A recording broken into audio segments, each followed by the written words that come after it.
Bien, alors, Rabbi Issaï, on y va. On est au début du livre de Melachim.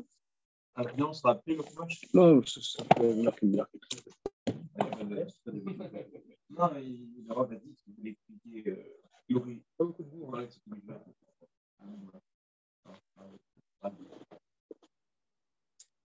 On dirait que depuis Melachim, vous savez que. Alors, bien, on a commencé, on a vu que le roi David, donc c'est l'Haftara de Vaïri, que le roi David grelotte et les vêtements ne le réchauffent pas, et ils disent qu'on recherche une jeune femme vierge pour le réchauffer, d'accord, et on va trouver une très très belle femme pour le réchauffer. Alors, on avait remarqué, c'est là où on en était il y a 2 semaines, que au départ, ce n'était pas une question d'une très belle, c'était une femme vierge. Pourquoi vierge? Rachi explique, ce que nos maîtres disent qu'une femme vierge, elle génère plus de chaleur. Bon, peu importe, comme ça nos maîtres disent. Alors, on a vu la Gemara d'Avkav Bet dans Maseret Sanhedrin, que il aurait été question qu'il l'épouse, mais il avait déjà 18 femmes. Or, on apprend dans la Mishnah là-bas, dans le 2e chapitre du traité Sanhedrin, qu'un roi ne doit pas avoir plus que 18 femmes. Et divorcer une femme, il ne voulait pas divorcer une femme. Et alors, comme il était dans une situation difficile, les Chachamim lui ont permis d'être mitziached avec une pnouya, d'être seul avec une femme célibataire pure. Bien que lui-même, David, ait interdit auparavant le yichud de pnouya. Et aussi de toucher une pnouya.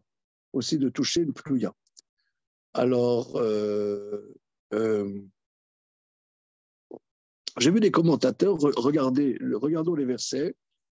Alors, on a vu, c'était le point principal de ce que nous avons étudié il y a 2 semaines, que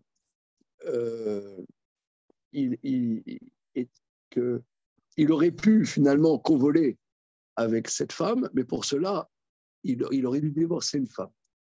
Et divorcer une femme, nos maîtres apprennent que quelque part, c'est une catastrophe. C'est-à-dire, dans notre culture, dans notre tradition, un divorce, c'est une catastrophe. Voilà. Il y a des cas, le divorce s'impose juridiquement. Il y a des cas. Mais à part ces cas, c'est une catastrophe. C'est vrai que dans la culture dans laquelle on est, c'est quelque chose de très, très banal, mais dans notre tradition, c'est une catastrophe.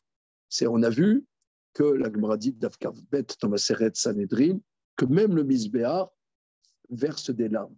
Alors qu'est-ce que ça nous... C'est quoi? Même le Misbéar coule des larmes. Alors on a vu le Maharal dans les Chidushé Agadot qui dit que il n'y a pas de lien plus fort dans le monde qu'un lien entre l'homme et sa femme. Et de la même manière, il n'y a pas de lien aussi fort que le lien qu'Akadosh Baruch Hu avec Israël, Israël avec Akadosh Baruch Hu. C'est le Misbéar qui crée ce lien. Donc, si ce lien tellement fort entre un homme et sa femme se brise, eh bien, ça brise quelque part aussi le lien qui est du même type entre Akadosh Baruch Hu et les enfants d'Israël. Et les larmes, c'est quand il y a une larme, quand on se sent, comment dire, dévasté par quelque chose, ça dévaste. Voilà. Ça, c'est la dimension des larmes. Et donc, le chidouche est que le lien le plus fort qu'il y a dans la réalité du monde est entre un homme et sa femme. Ce qui est, on a développé là, il y a 2 semaines, mais je le reprends quand même, c'est un chidouche. Parce que tu pourrais dire qu'il y a entre des parents et des enfants, c'est un lien, comment dire, charnel. Hein. Tandis que épouser une femme jusqu'à 20 ans, 25 ans, 30 ans, on ne la connaissait pas. Et réciproquement. Donc tu pourrais dire, bon, c'est conjoncturel. Eh bien, bien non, ce n'est pas conjoncturel, c'est essentiel. C'est un lien par essence. Ce qui est qui mérite de méditer, quoi. C'est le comment avec 18 femmes, je trouve que ça c'est moins fort. Ben, commençons déjà avec une. Oui, non. Mais non, mais ça veut dire. Non, mais c'est Hatsum, ça veut dire que c'est Hatsum parce que instinctivement, même si bon, quelqu'un il est marié, bon, c'est vrai, je suis marié, je sais pas, 20 ans, 25 ans, 30 ans, on se dit, bon, maintenant, il faut se marier, on se marie. Alors, maintenant, je sais pas, on a des abattements fiscaux grâce à ça. Bon, ça va, je veux dire. Non, de raison, même un mariage d'amour, je veux dire, même si tu dis que c'est un mariage d'amour, mais disons, même si tu aimes ta femme, ce que nos maîtres disent, ce que le Maharal dit, que c'est un lien, Etsem, c'est comment dire,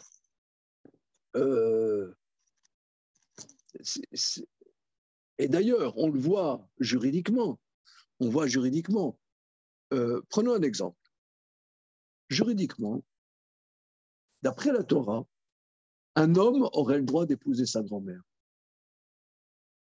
Mais d'après la Torah, un homme n'a pas le droit d'épouser la grand-mère de sa femme. C'est-à-dire que les harayot,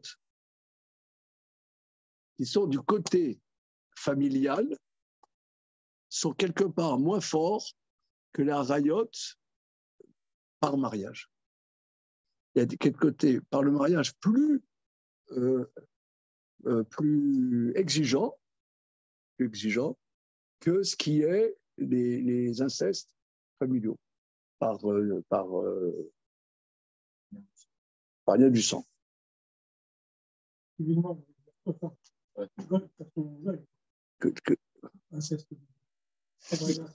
Non, les lois d'inceste dans la Torah qui sont liées au mariage, quand j'épouse une femme, sa mère est interdite, sa grand-mère est interdite, sa fille est interdite, sa fille qu'elle aurait d'après le mariage, etc. Il y a des sacrés des harayot, quelque part plus exigeantes que la harayot que j'ai par nature.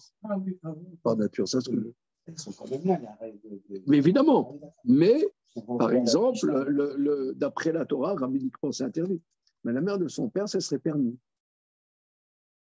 Voilà.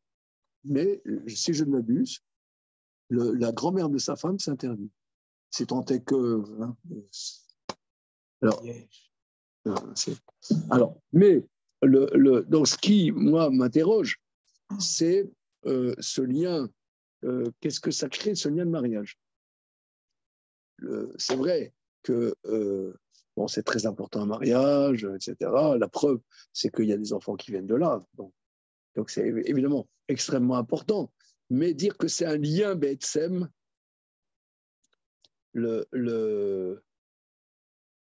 c'est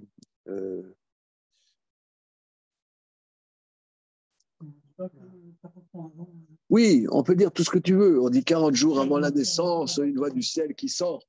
Mais dans les sens, les gens ont dit, voilà, c'est bien, etc. Donc il y a une unité qui est là. Oui, non, mais si tu veux, c'est quelque part.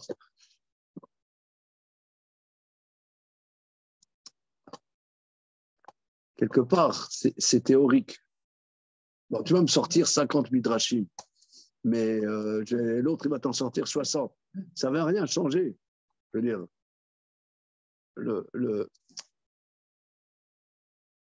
c'est-à-dire, ce qu'il faut comprendre, le Maharal l'explique ailleurs.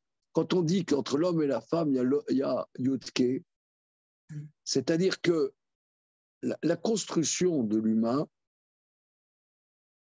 ce n'est pas seulement une construction physique, Il y a une construction physique. Mais la construction, l'humain, est dans quelque chose qui est impalpable, qui n'est pas de l'ordre du physique, qui est le nom de Dieu. C'est-à-dire quand un homme et sa femme, il y a un dialogue, il y a un échange, il y a une vie commune, ça, c'est ça l'essence qu'il y a dans la création. C'est ça le principal qu'il y a dans la création. La création, tu as des arbres, tu as l'Amazonie, tu as le tournesol d'Ukraine, je ne sais pas, tu as l'huile d'arachide, tu as plein de choses dans la création. C'est des réalités. Tu as de la mangue séchée, tu as du tamarin, tu as de l'ananas. Ça, c'est des choses qui sont visibles.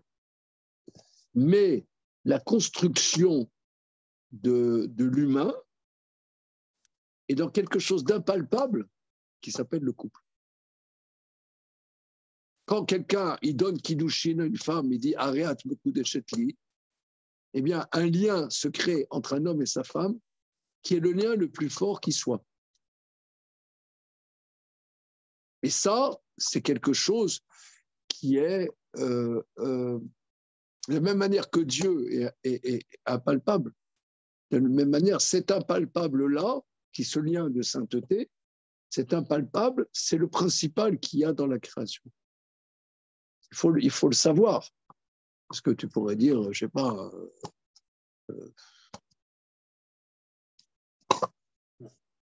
C'est pas la seule relation qui n'existe que parce que pour la relation.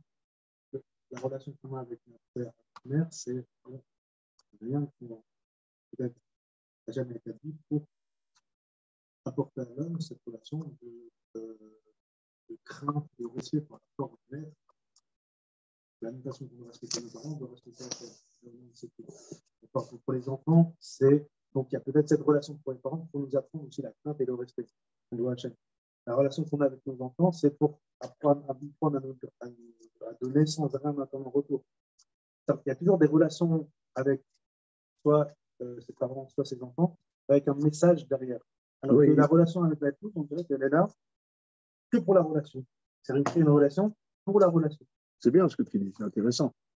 Et sans intérêt autre que la relation. Et c'est ça, en ce sens, que c'est parce que Hachem lui. Peut-être, ce que tu veux dire, il n'y a peut-être pas une autre relation dans le monde que ça. Quoi. Ouais. C'est bien. Oui, c'est bien. Il y a des femmes qui se marient avec leur mari pour l'argent, forcément. Il va y avoir aussi des liens d'intérêt, d'atteindre d'objectifs. Mais peut-être qu'à la fin, tu atteins. Oui, mais à la fin, comment? Oui, mais à la fin, tu atteins normalement. Oui, si tu veux.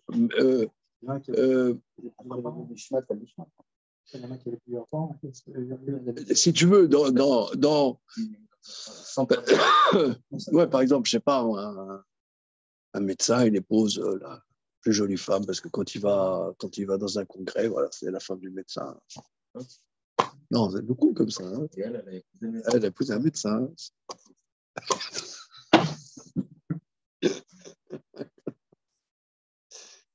Non, c'est classique. Mais disons, traditionnellement, je dirais, traditionnellement, j'ai vu un commentaire de Rav Shimshon Raphaël Hirsch, vraiment, qui m'a vraiment bouleversé récemment. Peut-être je l'ai rapporté déjà, vous me direz, que dans Parashat Kitetse, c'est écrit que si un homme il viole une célibataire, alors il devra l'épouser, il n'aura pas le droit de la divorcer. Si elle, c'est un zochut à elle. C'est-à-dire, si elle exige. Si elle exige. En général, une femme, pour un divorce, elle n'a pas son mot à dire. Mais là, elle a son mot à dire. Voilà. Là, elle a son mot à dire. Alors, Hirsch, dans son commentaire sur les psukim, il dit comment ça se fait qu'en général, c'est l'homme qui a l'initiative du divorce dans la Torah. La femme, elle n'a pas son mot à dire. Un homme, il a le droit, il écrit sur un papier, dégage patate. Elle lui donne, tiens, bon anniversaire, elle prend le papier, devant le témoin, elle est divorcée. c'est du calcaire, Non, mais d'accord, mais disons, non, mais regarde, à toutes les générations, on a dit, aujourd'hui, on dit, ouais, c'est pas juste, machin, il faut sortir un peu, il faut écouter un peu ce qui se dit.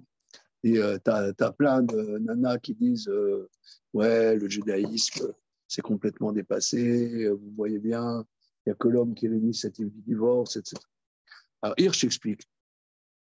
Alors, il faut savoir que Rabbeinu Gershom de Mayence, il y a 1000 ans environ, il a institué dans les communautés ashkénazes que pour le divorce, il faut l'accord de la femme. Ça, c'est la communauté ashkénaze. Mais, d'après la Torah, c'est quand l'initiative de l'homme. Alors, explique Hirsch, il dit qu'en général, dans les familles juives, un mari, il a une satisfaction, il a du nachat ruach de sa femme. Il y a quoi? Du nachat ruach. Il a une satisfaction de sa femme, un apaisement. Il est content, il est satisfait de sa femme. Il a un contentement, une shlemout dans sa vie. Donc, il n'y a aucune raison qu'il la divorce. Si ça lui vient de la divorcer, c'est qu'il y a un problème grave qui peut être justifié. Donc, c'est ça ce qu'il dit. Mais c'est ce que j'ai trouvé. C'est ça. Inversement, si on l'avait donné à la femme, il n'y aurait pas forcément de fondement, on va dire, au divorce. C'est ce qu'on est en train de dire. Si c'était inversé. C'est-à-dire qu'on craindrait plus que la femme divorce. Non, mais si tu veux, non, mais c'est sûr qu'il n'y a pas d'hypothèse. D'ailleurs, s'il y a des raisons, la femme, elle va au Bédine, et si c'est fondé, le Bédine force le mari à divorcer. C'est comme ça que ça se passe. Aujourd'hui, ce qui se passe en Israël, avec les grosses histoires que là, jamais le Bédine a annulé un mariage aujourd'hui. Non, tu ne parles pas annuler, forcer le mariage à divorcer. Ça, c'est au niveau de la Gemara, le mari, le Bédine peut forcer le mari à divorcer. Mais en tout cas, ce que j'ai trouvé bouleversant dans ce que dit Hirsch, c'est qu'en général, un mari, dans la tradition juive, traditionnellement, il a une satisfaction de sa femme. Il est content. Il est content. Et je pense que ce contentement, c'est cette complémentarité, le fait que il y a, comment dire, on voit Abraham et Sarah, ils discutent et ils se rentrent dedans même, mais ça fait progresser ce ridouche qu'il y a, il y a une satisfaction. La neshama, elle est contente de l'itratchout, elle est contente de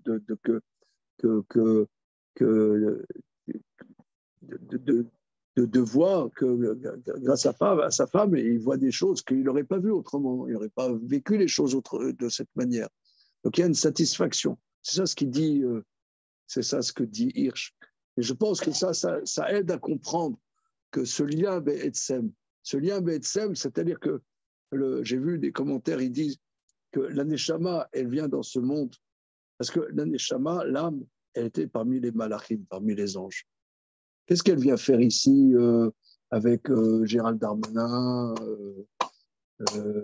Macron, Mélenchon, toutes ces conneries? Qu'est-ce qu'on fout là? Alors, le Mefarshim m'explique, parce qu'un ange, il est statique. Et dans ce monde, on est là pour qu'il y ait des chidushim, pour que l'âme, elle puisse innover des choses, puisse découvrir des choses nouvelles.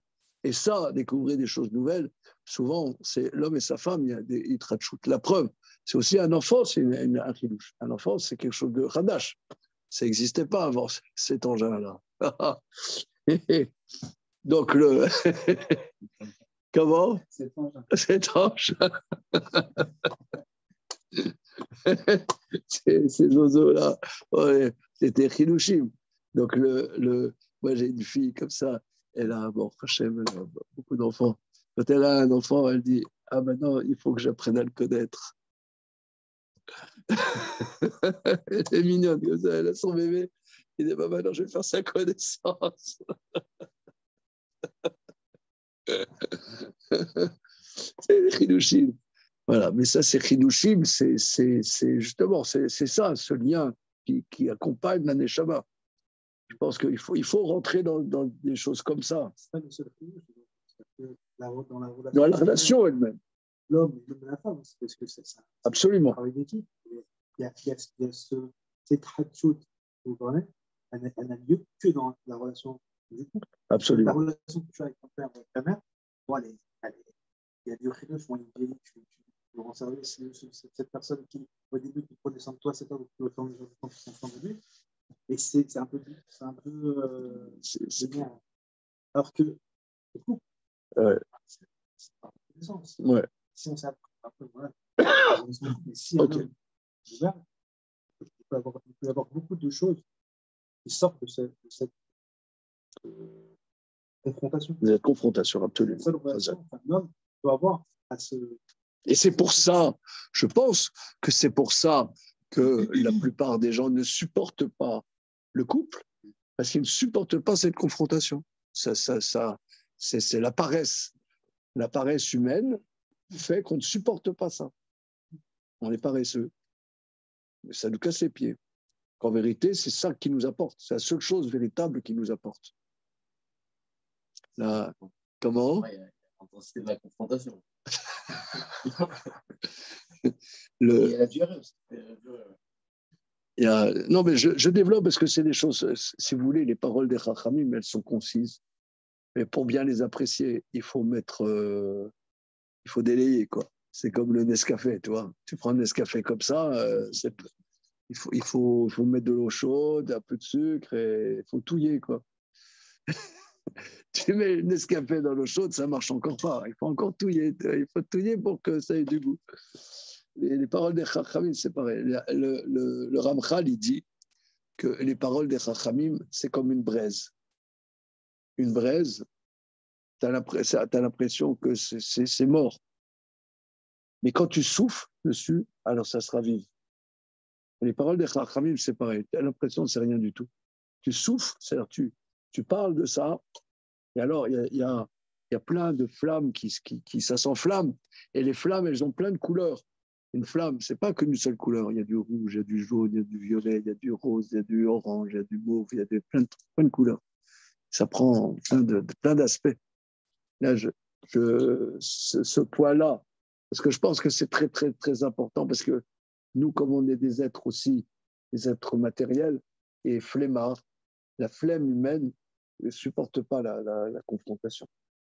C'est pour ça qu'on a du mal. Moi, disons, bon, Hachem, je suis marié, disons, depuis pas mal de temps. Et pour moi, ce Mahamar Chazal, c'est une violence, il me fait violence. De dire, quand le Maharal dit qu'il n'y a pas de lien aussi essentiel qu'un lien entre un homme et sa femme, ça me fait violence. Mais il y a quelque temps, il y avait un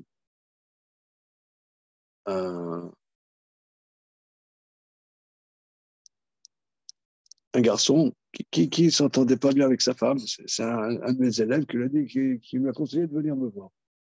On a discuté. Alors, j'ai écouté. Alors, le Chazonish, il dit, je dis souvent ça, mais je rapporte parce que c'est très, très important. Je ne le dis pas pour vous, je le dis pour moi. Que les Chachamim, il dit, la Torah, elle dit que quand quelqu'un se marie, il dit, Naki et le béto, 1 an, il ne part pas à la guerre. Il ne part pas à la guerre. Et pour toutes les obligations, il ne part pas. Voilà, il restera chez lui. Il réjouira la femme qu'il a épousée. Alors, qu'est-ce que ça veut dire, réjouira la femme qu'il a épousée? Est-ce qu'il doit la chatouiller pendant 1 an? Qu'est-ce que ça veut dire? Qu'est-ce qu'il fait? Hein, Manu?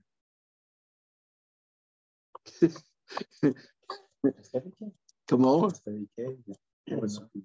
Mais il réjouira. Quoi? Pendant 1 an, c'est que ça.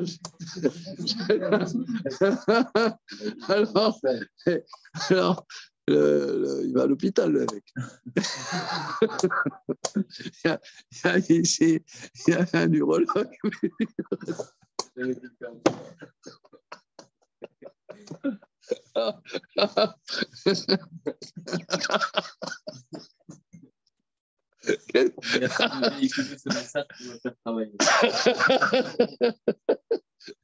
Qu'est-ce qu'il va faire? Disons, il réjouit la femme qu'il a épousée. Disons que c'est un type qui n'est pas le plus grand rigolo du monde. Et même si c'est ça rigolo, mais elle va lui dire au bout d'un mois, elle dit, bon, je connais tes blagues, ça va. Qu'est-ce qu'il va faire? Alors, le Chazon-Ish, il dit, Chazon-Ish, il explique, alors c'est un peu ce que toi tu dis. Il explique qu'ils vont bavarder. C'est ça le plaisir dans la couple. Ils prennent du temps pour bavarder. Et c'est Rav Zilberstein rapporte ça, un livre qui est extraordinaire, c'est Simcha Babait. Un livre de Rav Zilberstein, Simcha Babait. Il dit, et ça peut se faire aussi après la première année. Mais il y a comme ça, ce garçon-là, il était venu chez moi, je l'ai écouté. J'ai dit, tu prends du temps pour bavarder avec ta femme. Il dit, elle me saoule. Qu'est-ce que tu veux faire?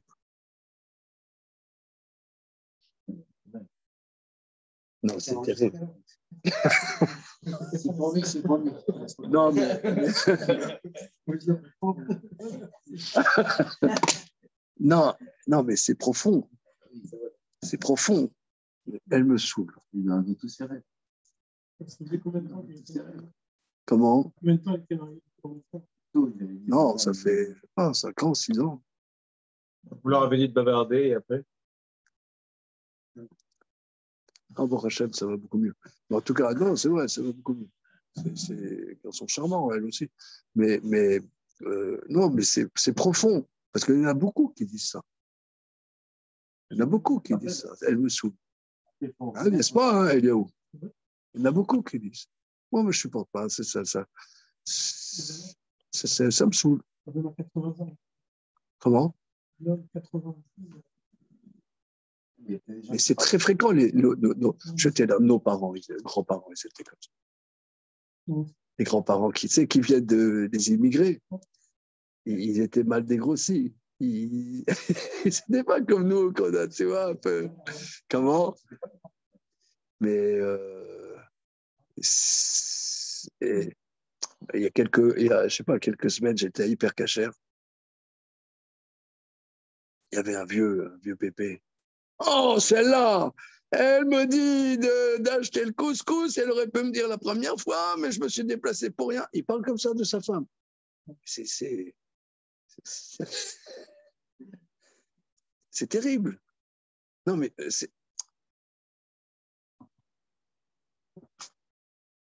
Franchement, je peux comprendre ça. Il est au 4e hypercachère en train de chercher un coup de c'est pas la tête. Je peux comprendre. Aujourd'hui, je devais chercher mon fils. C'est un psychodrame. Je peux comprendre. On peut comprendre. Je devais chercher mon fils dans un fight pour un anniversaire. Elle ne m'a pas donné la bonne adresse. Bon, je ne l'ai pas accueilli avec d'autres, il n'y a pas de problème chez lui. Ça m'a saoulé. Je peux comprendre. Mais évidemment, je crois. Mais non, rien. Il n'y a rien que je puisse mieux comprendre que ça. Il n'y a rien que je puisse mieux comprendre que ça. Je le comprends parfaitement. Qu'instinctivement, un mec, il dit quelle connasse et quelle poufiasse et quelle... Non, d'accord. Qu'est-ce qu'elle me saoule? Elle me saoule et tout ça, elle me prend la tête avec des conneries. Mais si on réfléchit, c'est grave. Voilà. Je le comprends parce que moi je suis comme ça. Je comprends. Quand ma femme elle me dit voilà, le mec il doit venir pour la chaudière demain à 10h30, c'est bon, tu me l'as déjà dit 5 fois. Et puis j'ai autre chose à faire, 10h30, je ne serai pas là-bas, le mec, je veux dire qu'il aille se faire voir. Et si je ne suis pas là, ça va faire un drame international. Poutine, c'est rien à côté. C'est la guerre en Ukraine, c'est strictement rien à côté du truc. Si je ne suis pas là à 10h30 pour la chaudière, je m'en fous complètement. Le mec, je ne suis pas là à la chaudière, ce n'est pas un drame, il reviendra à un autre moment. Bah, ça me saoule. Mais ça, c'est instinctif. C'est instinctif. Justement, là. Alors, écoute, alors, si, là, on est aux impôts, qu'est-ce qui va se passer après? Parce que là, on est tous d'accord jusque-là. Mais c'est instinctif. Mais quand la Gemara elle nous dit qu'une tension, qu'il n'y a pas de lien plus fort entre un homme et sa femme, tu te dis, peut-être j'ai loupé un aiguillage. Peut-être j'ai loupé un aiguillage. Hein. Peut-être que j'ai pas pris la bonne sortie de l'autoroute, toi. Sur l'instant, on se dit pas ça. Comment? Il y a des barres horribles là.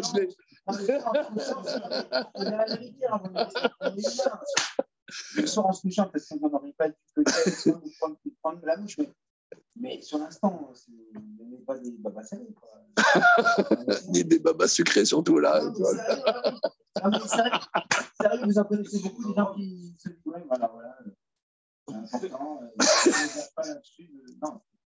Moi, je ne suis pas capable. Les babas sucrés. Mais d'accord, d'accord. Non, je suis d'accord qu'il y a on est vivant, on n'est pas mort. Mais disons, ça me fait réfléchir que. Non, c'est bon, on va tous se lâcher.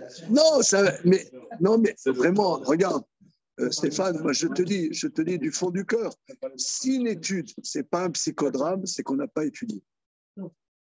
Si ce qu'on étudie, simplement, voilà, on a après, le Misbeh, Ripper, bon, on passe à autre chose. Non, mais c'est un truc que moi, je te dis, au Hachem, je suis marié, j'ai X enfants, X petits-enfants, machin bidule, eh bien, je suis comme un jeune marié par rapport à ça. Je n'ai pas intégré ce que nos maîtres disent. Je n'ai pas intégré. Et si je remue pas la mayonnaise, eh bien, je serai comme un n'importe quel imbécile, n'importe quel connard de pépé qui s'énerve avec sa femme. Voilà, j'ai pas envie, moi, après 50 ans de mariage, m'énerver comme si ça faisait 3 mois que je m'étais marié. J'ai pas envie. Donc demain, on est des avis pour acheter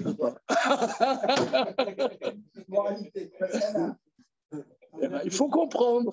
Il faut comprendre qu'est-ce qui se passe. C'est quelque chose à comprendre. Mercredi soir, j'ai assisté à un cours de droit de travail dans le cadre du BR. Oui. Et je ne savais pas que c'était pour des madrichim. Je suis inscrit sans savoir. Et c'était en fait, il y avait plein de rabbins, des chefs de communauté. C'est pour les madrichim, dans le laïc, côté homme, uniquement côté homme. En 2 mots, il a dit d'abord, il y a pour 2 mariages de divorce chez vous. Il a présenté la chose déjà. Vous savez plus ou moins un petit peu. Puis il a dit autre chose, il a ramené Rav II, parce que ça vient de Rav II, qui ramène. Google. Qui ramène une lettre du Khazonich, une lettre du Khazonich qui est comme ça. Et je pensais que vous alliez parler de ça, mais qui dit que dans 80% des cas, tous les divorces sont dus à l'heure. Et tous les problèmes du couple, dans 80% des cas, c'est à cause de la génération. C'est-à-dire, en fait, c'est l'homme qui aurait pu éviter ça. C'est l'homme, en fait, qui aurait pu éviter ça. Il a rajouté autre chose. Donc, dans 20% des cas, c'est effectivement la femme, c'est vrai.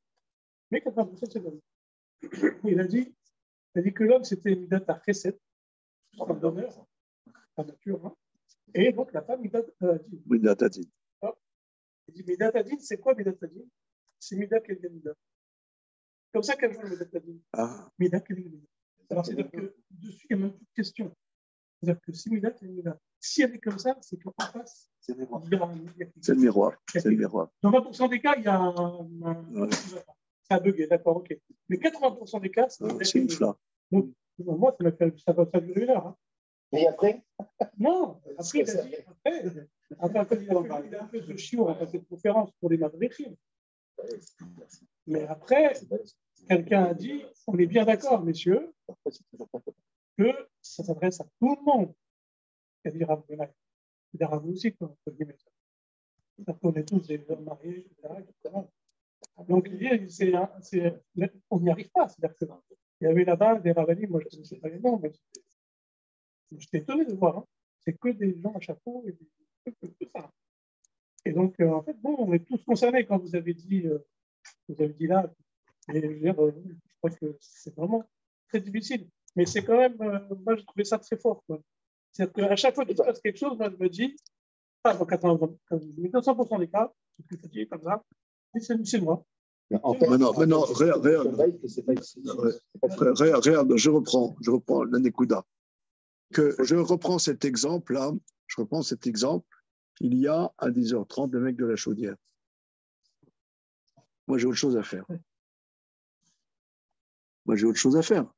Et si je ne suis pas là, ce n'est pas grave. Là, le mec, il reviendra. Ça veut dire, il enverra un SMS. Voilà, je suis venu à 10h30, vous n'étiez pas là, je reviens dans une semaine. OK, bien.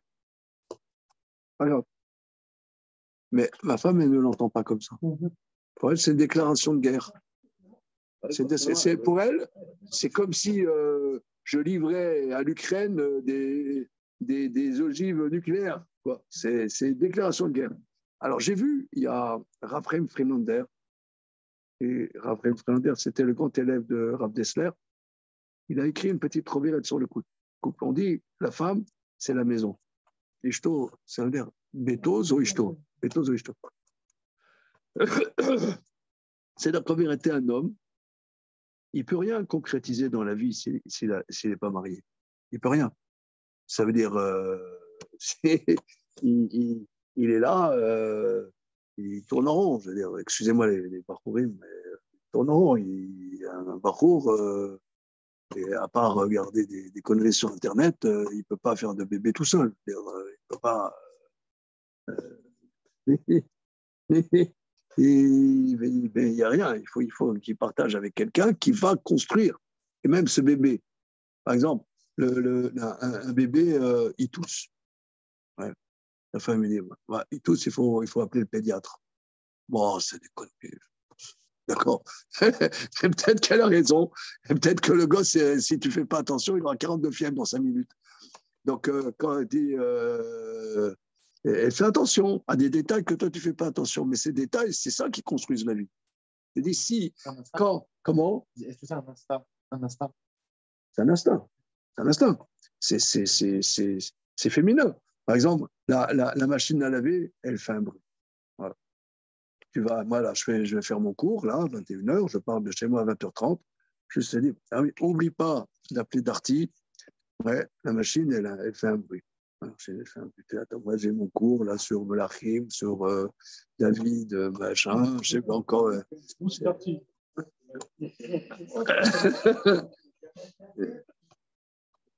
Mais, comment dire, est-ce que c'est le meilleur moment? Alors, j'ai vu dans un livre, pourquoi la femme, c'est juste au moment où il part, ou par exemple, il part, il a des choses à faire, il a du boulot, elle lui dit, n'oublie pas d'appeler Darty. Comme si c'était la seule chose. Alors, j'ai vu un livre qui explique pourquoi c'est à ce moment-là qu'elle lui dit. Parce qu'elle est en train de lui faire une déclaration d'amour. Oh ouais, c'est fort ça. Moi, Attends, une seconde. Une seconde. Pourquoi? Parce qu'en vérité, je ne comprends pas. La femme, elle a fait des études. La femme, elle bosse. C'est pas la plus grande connasse du monde. Pourquoi elle n'appelle pas Darty? Pourquoi elle n'appelle pas Darty? Elle est en train de te dire, c'est toi mon Mashiach. C'est toi mon sauveur. J'ai besoin de toi. Je n'ai que toi qui vas me sauver dans la vie. Pour enregistrer ça, je te remets à la pédatrice. Ça, j'ai trouvé, ça, c'est sublime. C'est sublime. C'est sublime. Ça veut dire, pourquoi elle sait prendre le téléphone. Pourquoi elle dit appelle Darty? Pourquoi elle dit appelle Darty? Elle ne peut pas le faire, elle sait très bien le faire. Elle a 5 doigts à chaque main. Elle a des touches tactiles. Et je ne comprends pas sur son téléphone. Pourquoi elle peut pas faire? Pourquoi elle ne le fait pas? Donc, elle dit que ce soit moi qui le fasse. Et alors, aussi que si les détails, on ne fait pas attention. Par exemple, alors, on ne fait pas attention. Par exemple, la machine, elle fait un bruit.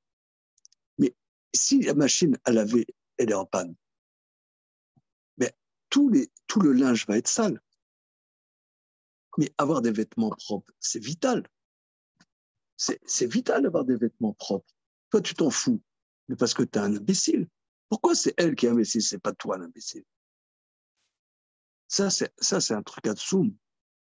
Ça demande ça demande, et c'est ça ce que toi tu dis, Élie, c'est que ça nous force à réfléchir complètement différemment. C'est ça, les Yitrachut. Complètement différemment. Complètement. Nous, on est des patachons. On a une manière de vivre les choses et le reste, ça nous dérange. Qu'en vérité, c'est des choses qui sont fondamentales. C'est fondamental, c'est la vie. La vie, elle est dans les détails. Un gosse, il a prend un rendez-vous chez notre fils, chez l'ophtalmo. Mais pourquoi elle ne le fait pas, elle? Ça, c'est une grande question. Pourquoi ce n'est pas elle qui prend le rendez-vous à l'ophtalmo? Peut-être chez vous, c'est oui. Chez moi, non. Dans la santé, après, c'est possible de se la mettre. C'est possible. Qu'est-ce que tu veux dire? Je veux dire, par exemple, la femme est diffusée à quoi au mari de.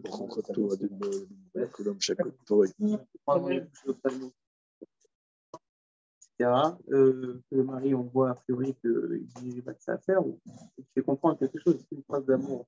En réalité, ce ne serait pas plutôt de le faire soi-même, et après peut-être le dire, tu sais, j'ai pris rendez-vous, plutôt que de maintenir le fait, de maintenir la question. Mais oui, mais c'est comment dire, mais c'est pas des choses rationnelles. Voilà, c'est pas, c'est des choses mystérieuses, c'est pas du rationnel. Voilà. Après, je me suis permis de développer parce que je pense que c'est très important. Et pour ceux qui sont mariés, c'est important, je le dis pour moi. Parce que même si on fait attention à ces détails pendant un certain temps, après on perd l'habitude et notre paresse naturelle prend le dessus et on oublie. On oublie. C'est comme du moussard. On oublie. Et après, comment dire, l'instinct, la nature reprend le dessus. Quoi. On va continuer. Alors,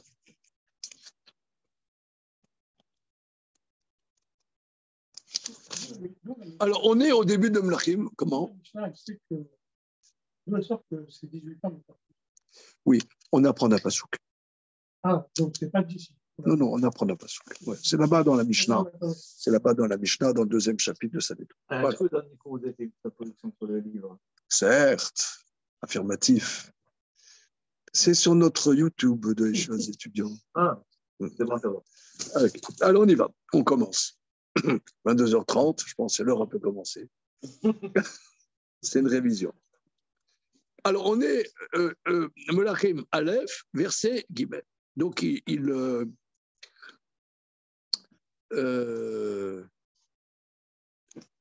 comment dire, ils grelottent et ils disent, verset Gimel, Veyevakshu nara yafa, excusez-moi, j'ai la voix éraillée, peut-être que c'est le Shabbat plein ou je ne sais pas qui a fait ça. Veyevakshu nara yafa bechol gevul Israël, veimtseu et avishag ashunamit veyaviu ota lamelech. Que l'on recherche. Non, ils ont recherché une jeune fille belle dans tout le territoire d'Israël et ils ont trouvé Avishag, Ashunamit, c'est de la ville de Shunam, et ils l'ont amenée au roi. Alors, j'ai vu des commentateurs qui disent ils ont trouvé, comme si c'était une trouvaille. Ça veut dire une très belle jeune fille. C'est pas le bout du monde à trouver. Et ça m'embête par rapport aux autres, c'est nous, on a trouver, on ne s'attendait pas vraiment à trouver. Comment? C'était une trouvaille dans le sens où on ne s'attendait pas qu'on trouve une aussi belle tête. Ouais. Il y a quelque chose d'original, du moins. Qu'est-ce qu'elle a? Ah, c'est une question. Je ne sais pas. Alors, j'ai lu un commentaire dans le livre Mishnetzot Zav, il rapporte un commentaire extraordinaire d'un Rav Yudelevitch, Rav Shmuel Yudelevitch, qui était un grand sadique il y a 2 générations à Jérusalem. Il explique comme ça qu'on sait que cette jeune fille ne sera pas épousée par le roi. Parce que il ne peut pas l'épouser, il ne veut pas l'épouser.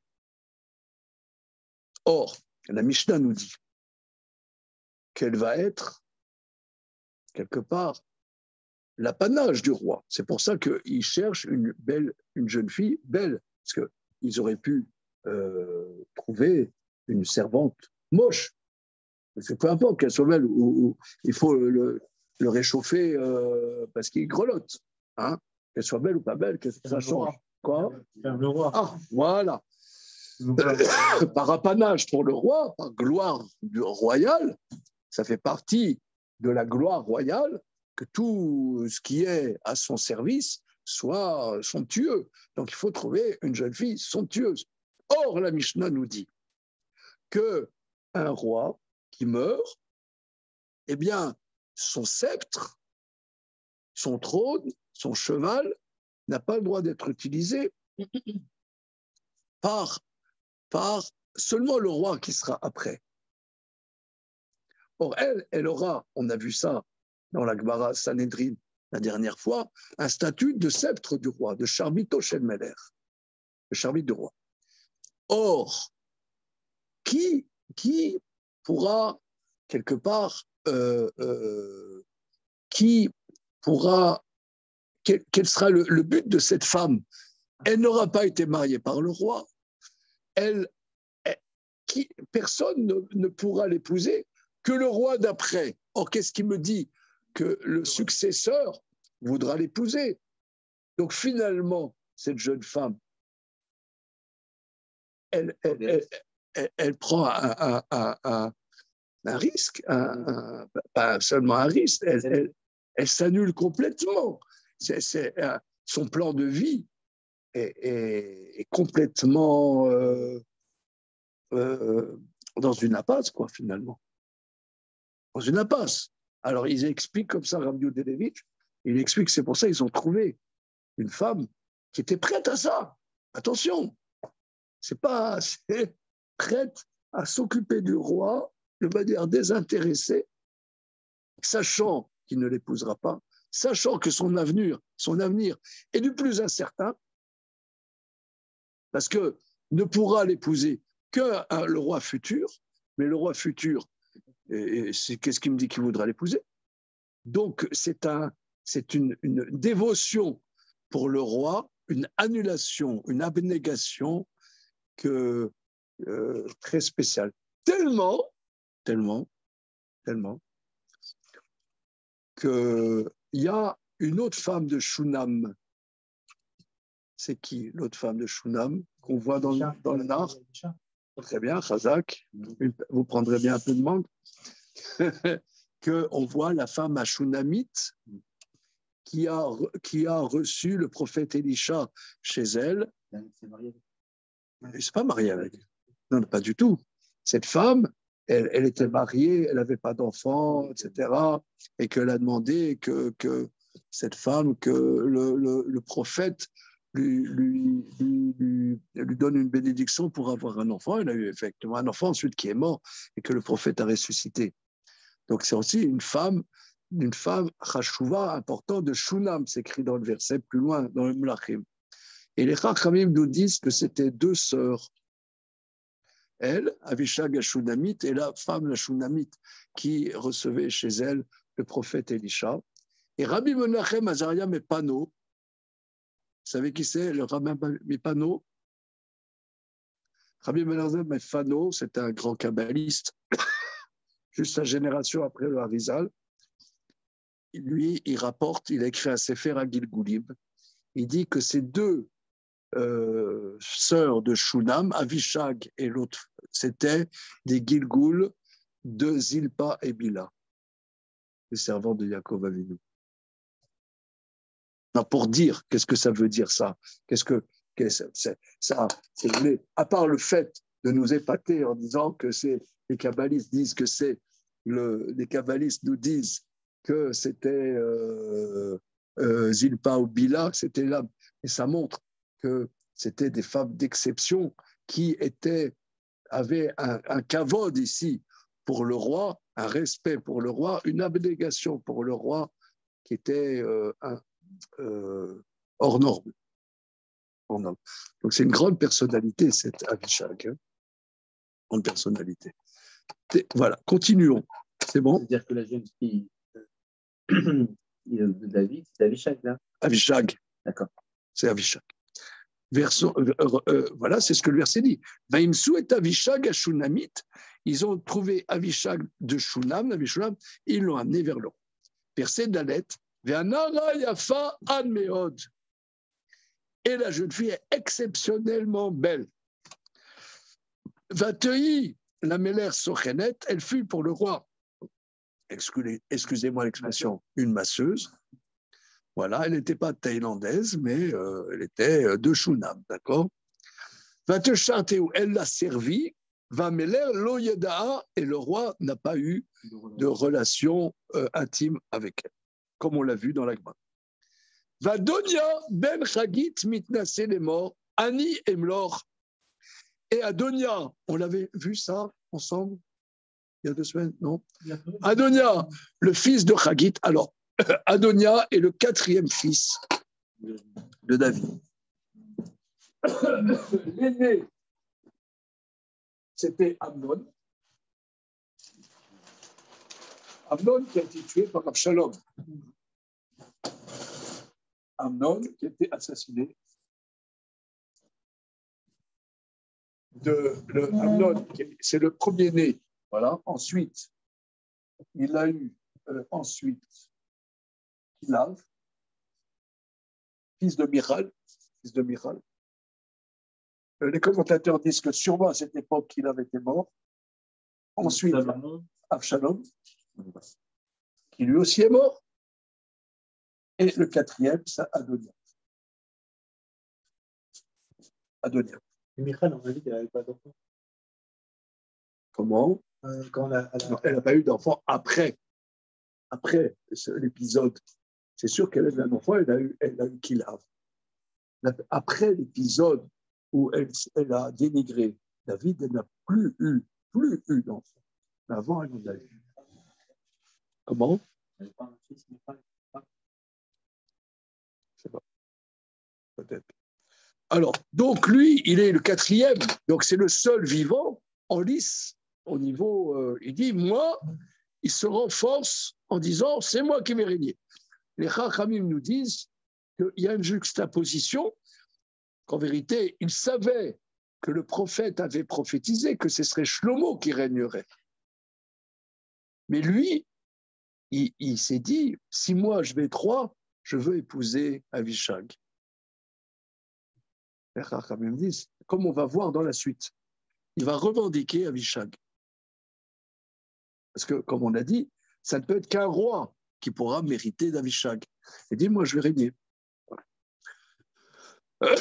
Il se renforce en disant, oh, il savait que le prophète avait dit que ce serait Shlomo. Mais dis-moi, il se force à régner.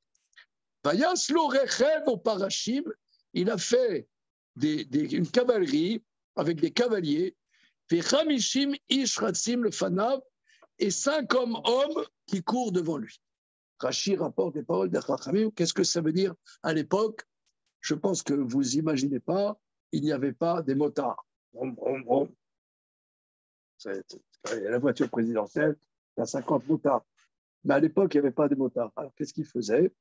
Il y avait des hommes qui couraient. Et alors, Rashi explique, regardez Rashi, Hamishim Ish, ne tous les trouls Vechakouke kapot raglaim. C'est la Gemara dans Sanhedrin. Ne tous les trouls. C'est quoi le troul? Comment? La rate.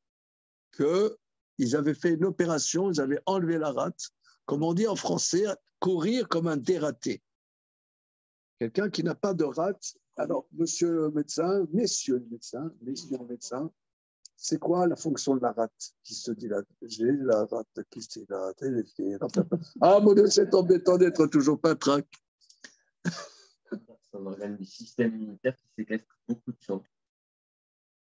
Donc, à part le fait que ça puisse permettre de mobiliser plus de sang pour courir, ce qui peut être une explication au fait qu'il court plus vite.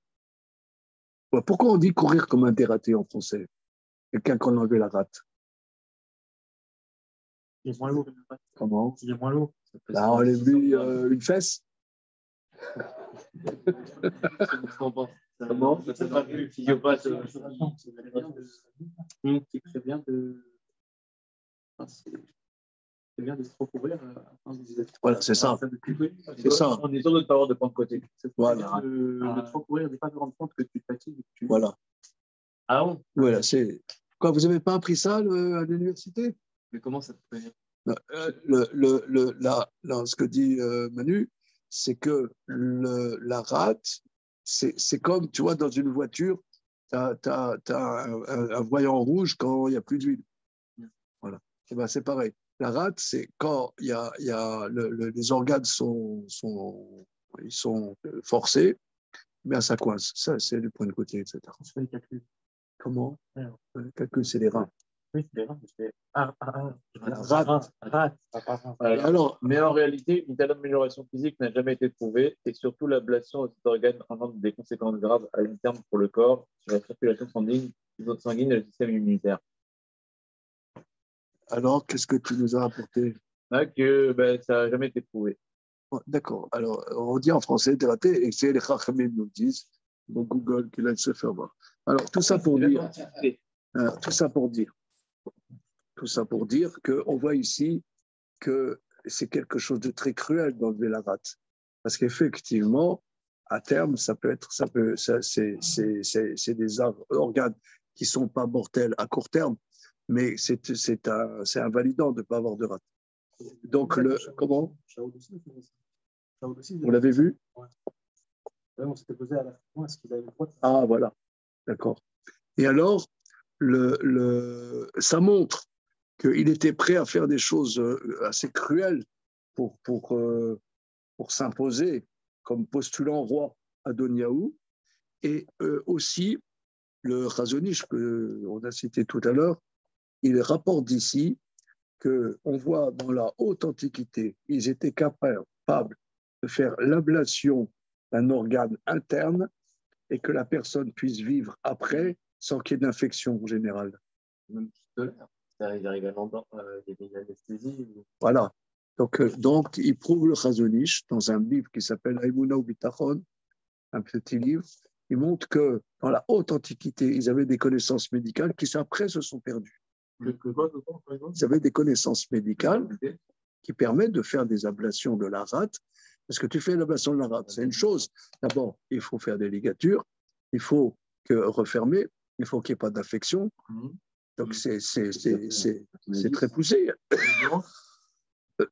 Ben, il savait le faire, puisque la personne, elle court. Ah, ok. C'est vrai qu'elle savait le faire. Après, justement, ce site, il disait qu'il y en a qui préparaient concoctaient des potions, je sais pas quoi, ils les buvaient, et après, ils avaient la rate qui desséchait. Donc, sans faire d'opération physique, ouais, c'est encore mieux. Ouais, c'est pas ce que dit le texte. Ne tous les trous, ils enlevaient là. Regarde, laisse Internet. Franchement. Non, il y a les deux, il dit qu'il y avait les deux. D'accord, ok, mais je m'en fous, franchement. Alors, moi, je vois ce que les Chachamim disent, qu'ils enlevaient là. Ok, au Chakouké Kapot Raglaïm, ils avaient raboté la plante des pieds pour pouvoir courir plus vite. Voilà. Raboter.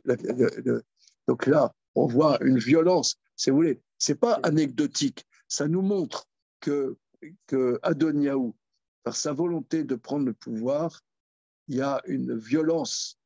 Il y a on dit que dans la prière, on dit Hachem Beler, Hashem Melech, Hashem Allah, Hashem Imloch Leolam Vaed. Hashem est roi, il a régné, il régnera. Pourquoi on ne dit pas Hashem Moler? Pourquoi on ne dit pas il règne, on dit il est roi? Parce que Moler, c'est régner, c'est prendre le pouvoir, il y a une dimension de violence. Hachem, il est roi. Le roi, dans notre tradition, il n'a pas à se pousser pour être à prendre le pouvoir. C'est ce qu'on dit d'ailleurs, que Assuérus, au début du rouleau d'Esther, va y m'aimer Achashverosh, ou Achashverosh, un Moler. Un Moler, ça veut dire il prend le pouvoir. D'ailleurs, Rachid dit, il a évincé la dynastie. Avant lui, il a fait un coup d'État. Donc il y a une violence de prendre le pouvoir. Et lui, il fait quelque chose qui est grave. Il prend le pouvoir, il se force à régner. Voilà. Verset suivant, très important. Velo atzavo aviv meyamav les morts madua kacha sita vegamu tov toar meod veoto yalda achare Avshalom. Et Adonia, son père ne l'a jamais attristé en disant pourquoi tu as fait ça. Qu'est-ce que ça vient nous dire? Et lui, il est aussi très beau et lui, il a été mis au monde après Avshalom.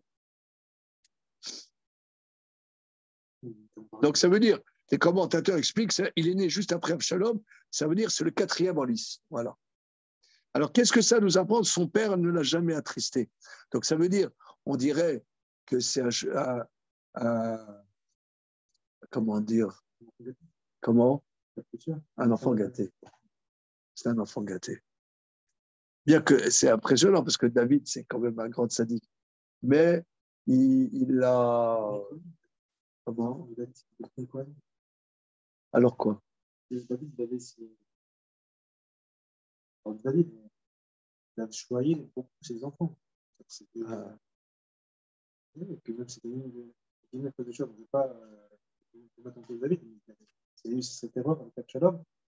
Il avait beaucoup, c'était décoigné, il avait des droits. Ouais. Ils avaient des droits peut-être au-delà de ce qu'ils avaient peut-être des droits. Alors regardez, c'est très intéressant parce qu'on a vu que David, au contraire, il était assez rejeté par son père. Ouais. Il était rejeté par son père. Et souvent, quand on a... Alors il y a deux attitudes. Quand soit on fait pareil, soit on fait le contraire. Et là... mon épouse est déduite de là qu'on ne voit pas dans la Torah que des erreurs d'éducation sont considérées des fautes. Parce que la Gemara dit dans Baba Batra, la fin du 1er chapitre, que Ishaï, ça fait partie des 4 qui sont morts sans fauter. Or, on voit que vraiment, il ne tolérait pas son fils David. Ishaï ne tolérait pas David. Ishaï,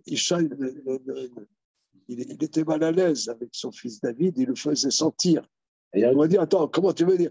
Nous, qui lisons des petits trucs de psychologie à la noix de coco, on dit oui, attention, bon, c'est un enfant, tu as un peu plus de difficultés, il ne faut pas montrer tes difficultés avec lui. Quoi. Psychologie de coco. C'est comme un misère. Ça date. Et là aussi, regarde, David Melech Israël, Chaim et Kayam, on dit, il a choyé, et que finalement, il escroquait tout permis, quoi. On dit, enfant, on dit, comment on dit enfant tyran aujourd'hui? C'est les enfants tyrans. Ouais. C'est que les parents disent, ah oui, mon petit, il faut comprendre, maintenant tu vois, c'est l'heure d'aller faire dodo. Connard, oui. Voilà. Ah non, chas v'shalom, on va appeler la DAS. Comment? C'est un interdit de la main sur ton fils. Bon, ça veut dire sauf dans certaines zones de non-droit. Non, mais c'est interdit. C'est un excès. Non, mais ça va. Bon, ça dépend. Si tu l'envoies à l'hôpital, c'est une chose. Mais... Non, mais lever la main, c'est interdit. Non, mais justement, alors Rabotai, les Chachamim apprennent ici, voilà, que Choser Shifto, les Chachamim apprennent ici, Choser Shifto, celui qui s'empêche de frapper son fils, il le hait. Et ce les Chachamim apprennent d'ici. Choser Shifto Soné Beno. Au sens, comme dit, au sens, j'aime pas garder ma laine, mais au sens, voilà, ce qui m'a frappé le plus chez mon père, c'est ses mains.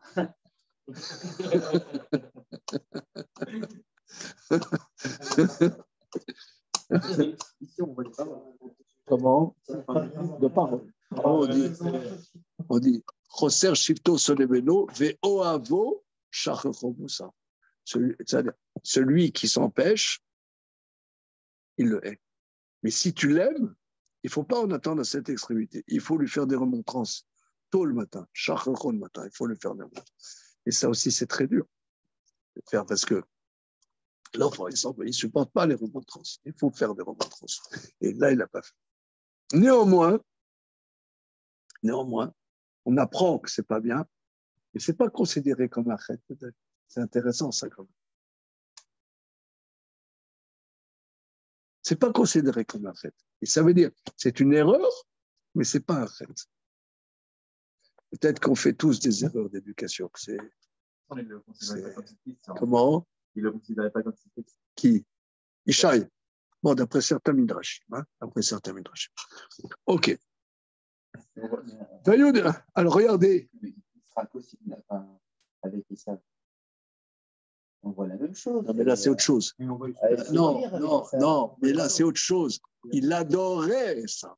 Oui, d'accord, mais il avait quand même vu certains côtés qu'il n'a jamais corrigé, il n'a pas corrigé. C'est-à-dire que comment on peut attendre de David quelque chose où ce qu'il a fait, son fils, c'est pas bien, mais par rapport à ça, ça n'a rien à voir. Ouais. Bon, alors continuons. Regardez, on va regarder le pasuk Vav. Vayud varav im Yoav ben Tsruya, bim Eviatar HaKohen, vayazru achare Adonia. Ces paroles étaient avec Yoav, ça veut dire il a monté son coup avec Yoav ben Tsruya. Alors ça, c'est très important pour ceux avec qui on a étudié le Sefer Shmuel Bet. On voit qu'il y avait tout le temps des tensions entre Yoav et David. Bien que Yoav, c'était le fameux général en chef qui a sauvé David dans moult circonstances, qui a sauvé le peuple de moult circonstances.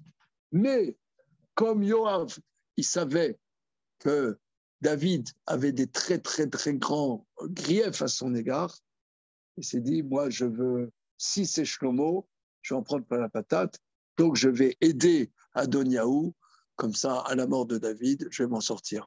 Et Eviatar, c'est pareil, Eviatar aussi, dans l'histoire il a été évincé dans l'histoire d'Avshalom. Et ils ont aidé Adoniaou.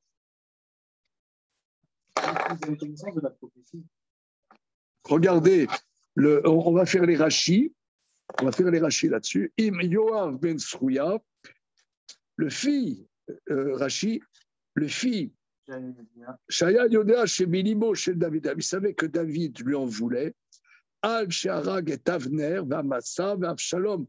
Donc il a fait 3 bulles, 3 boulettes, grosses boulettes. Il a tué Avner, Amasa et Avshalom. Fait Sopho, Shvitzavet, Beno, Amoler, Tartavala. Il savait qu'à la fin, qu'il fera de ses dernières volontés à son fils qui va régner à sa place.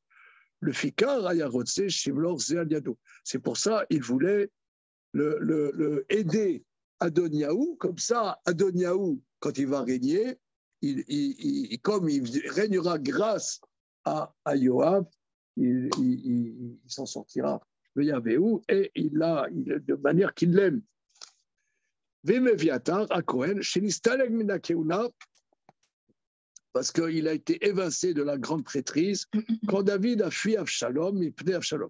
Chez Shalmorim et Tumim, Velo Altalo, chez Nema, Vayal, Eviatar, Vaya bebenav shel Eli, vayada shel ishtamesh bebe Shlomo. Voilà. Donc il savait, il était un descendant de Eli à Cohen, il savait qu'il ne serait pas Cohen Gadol à l'époque de Shlomo. Voilà. Vaya chafel shamot zeadiado. Il voulait aussi donc être dans le complot de Adoniaou pour être dans ses bons papiers. Verset suivant. Tzadok HaKohen uBinyahu ben Yehoyada veNatan hanavi veShimi veRei veHagiborim asher David lo hayu em Adoniahu. Et Tzadok le Kohen et Benyahu ben Yehoyada, la Gemara dit au début de Brachot que c'était le chef du Sanhédrin, le tribunal rabbinique, et Nathan le prophète et Shimi et Rei. Je ne sais pas qui c'est Shimi et Rei. Comment? Ah non, Shimi Ben Gera, non, c'est au contraire. Shimi Ben Gera, il est au contraire de ceux que David ordonnera de tuer, justement. Comment? Non. Et l'armée d'élite de David n'était pas avec Adoniaou. Voilà. Comment comprendre que Shimi, c'était le maître de Shlomo Melech? Comment comprendre que Shimi Ben Gera, c'était le maître de Shlomo Melech? Quelle est la question? Non, ça, c'est pas Shimi. C'est pas Shimi Ben Gera, ça. On verra ça dans le chapitre bête. Bien sûr. Il va se faire tuer par Shlomo.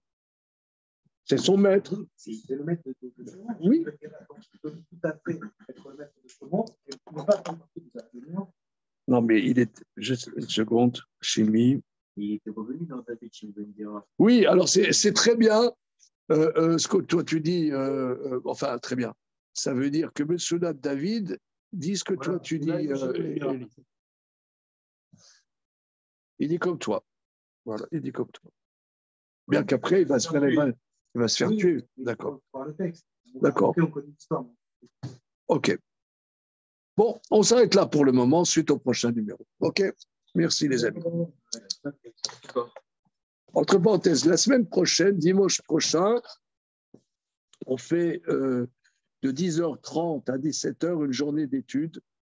Donc ce sera à la place de l'étude de Gemara, des Shmon Ephrakim de Rambam dans le texte. Mais je pense qu'on fera à partir du chapitre 4, parce que j'ai déjà fait dans le passé plusieurs journées d'études sur le Shmon Ephrakim. On commence 1, 2, 3, et on passe toute la journée dessus, et on ne va jamais après au 4. On fera 4, 5. Ouais, 4, 5, 6, 7, si on peut. 8. Mais on commence au 4. On commencera au 4. C'est magnifique, hein, c'est extraordinaire. Merci les amis.